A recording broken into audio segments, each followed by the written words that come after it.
একজন পুরুষের রোজগারের উপর পর্যায়ক্রমে কার হক বেশি, স্ত্রী সন্তানের নাকি মা বাবা ভাই বোনের?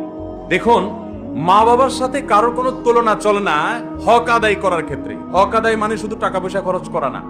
আল্লাহ এবং তার রাসূল সাল্লাল্লাহু আলাইহি সাল্লামের পর সর্বোচ্চ শ্রদ্ধা পাওয়ার হকদার, সর্বোচ্চ ভালোবাসার হকদার কে? মা এবং বাবা। মা বাবার চাইতে বেশি ভালোবাসা পাওয়ার হকদার পৃথিবীতে আর কেউ, শ্রদ্ধার হকদার আর কেউ। কিন্তু অর্থ ব্যয় করার ব্যাপারটা একটু ভিন্ন।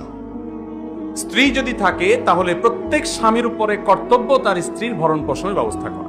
মা বাবার যদি টাকা পয়সার অভাব না থাকে, নিজেদের যা আছে সেটা তারা যদি চলতে পারেন, তাহলে শরীয়ত সন্তানের উপরে সন্তানের বাবা মার ভরণ পোষণ দেওয়াটাকে ফরজ করেনি।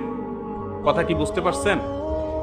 কিন্তু মা বাবার প্রতি শ্রদ্ধা দেখানো, তাদের জন্য অর্থকড়ি নফল হিসাবেও খরচ করা, এটা আমৃত্যু, এমনকি মৃত্যুর পরেও করতে হবে, আজীবন করতে হবে, মৃত্যুর পরেও করতে হবে।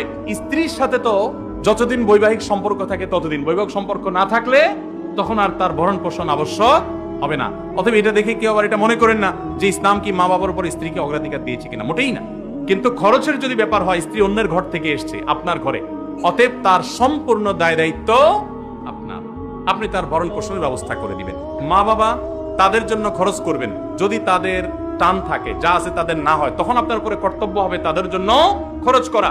আপনি 10,000 টাকা ইনকাম করেছেন, মা বাবার কোনো ইনকাম সোর্স নাই, আপনি না দিলে তারা আর খেতে পাবে না, অন্য কোনো সন্তান নাই বা তারা দেয় না, তখন আপনি স্ত্রীর জন্য যদি 5,000 খরচ করেন, মা বাবার জন্য আপনাকে 5,000 খরচ করতে, 5,000ই খরচ করতে এমন কোনো কথা নাই, তাদের ভরণ পোষণের ব্যবস্থা করতে হবে।